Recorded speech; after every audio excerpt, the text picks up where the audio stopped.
Hi there, welcome back to Diagonal Move. Today we're taking a look at 1565 St Elmo's Pay by Tristan Hall, published by Hall or Nothing Productions. This is one of my too impatient to wait, not quite unboxing component overview videos.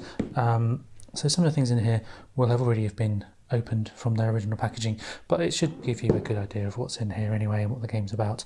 So the game is actually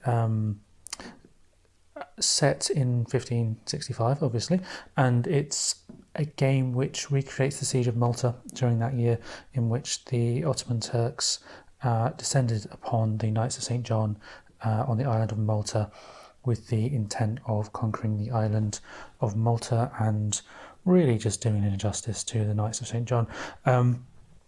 The island, geographically speaking, is in the Mediterranean Sea, and it's quite a strategic point in the Mediterranean Sea. The game itself is asymmetric card game, it's competitive, and is actually the follow-up to 1066 Tears to Many Mothers, which was about the Battle of Hastings.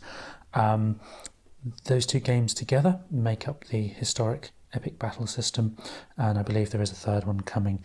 But in this particular game, you are either going to be the Knights of St John or you're going to be the Ottoman Turks under Suleiman the Magnificent.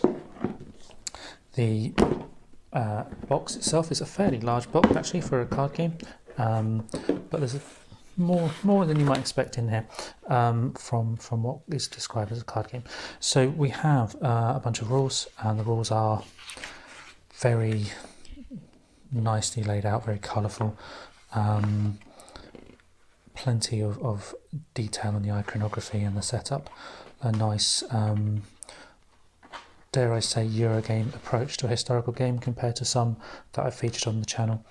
And it goes into some detail about the different actions and so on. I haven't read through the rules, so I don't know how clear it is in describing what you do, but it's certainly a nicely laid out rule book, and obviously the art is quite impressive, and that is a feature throughout the game, the impressive artwork.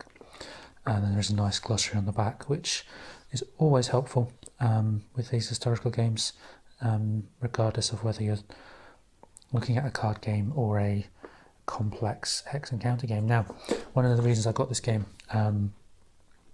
having recently played another historical card game, or card-driven game, should I say, set in a historical period, is that this does also come with a separate rulebook with complete solo rules. So it's a rare, maybe not so much these days, but certainly once upon a time quite a rare occurrence to see card-driven games having a full solo setup.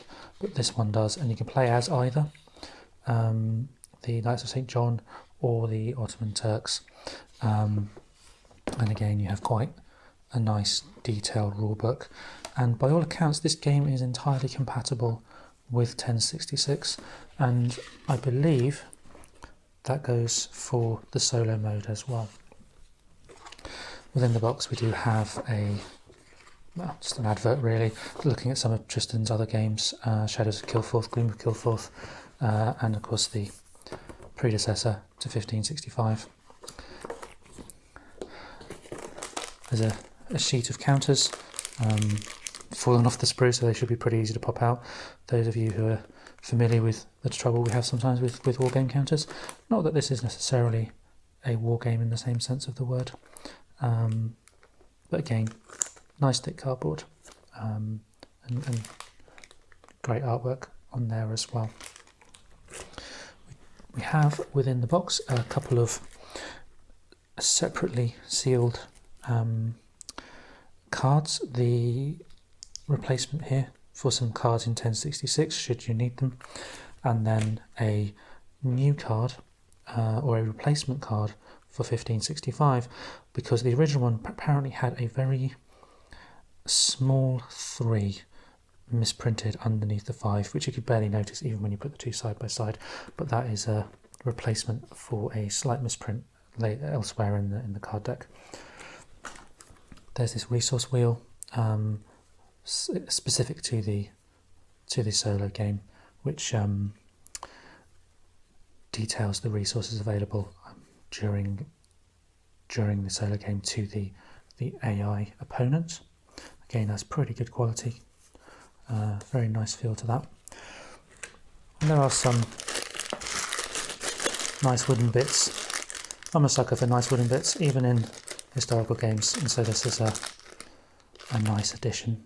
It's wooden bits rather than paper tokens or cardboard tokens. And then finally, of course, we do, well, apart from some bags, we do get onto the cards themselves, and there's two. They come in two separate decks. I've taken the cellophane off originally and put them in these baggies, but the cards are separated, I believe, according to type. So within here you will have cards for the Knights of St. John and also for the Ottomans. Obviously one's red, one's green, and they are sorted according to type here. But in the game you'd have two separate decks plus a few locations that you'd work your way through, with the aim of facing each other in combat and trying to defeat each other at the Battle of Malta. Quick look at these other cards. I believe somewhere in here they may actually have a few cards for Shadows of Kilforth as well, which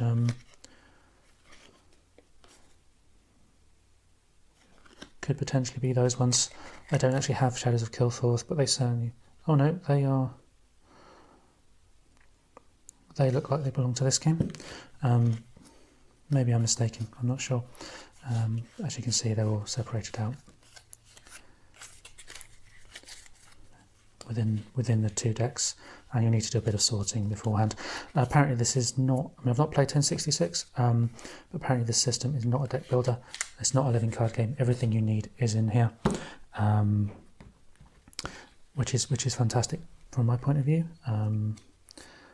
And yeah, those cards are really nice, aren't they? Really nice pictures, really nice quality. Okay, so I think we'll finish there. Just double check about those promo cards. I was under the impression we did have some in there, but I'm not sure which ones they are. Maybe I'm mistaken, I don't know. Oh no, it does definitely say on the box, three promo cards for Shadows of Kilforth, but I'm not sure which ones those are at the moment. Anyway, nice short video today. Hope you've enjoyed it. Hope we've given you an overview of what's inside the box, and I'll get back with this one for a playthrough at some time in the near future. Thanks very much for joining me. Speak to you next time.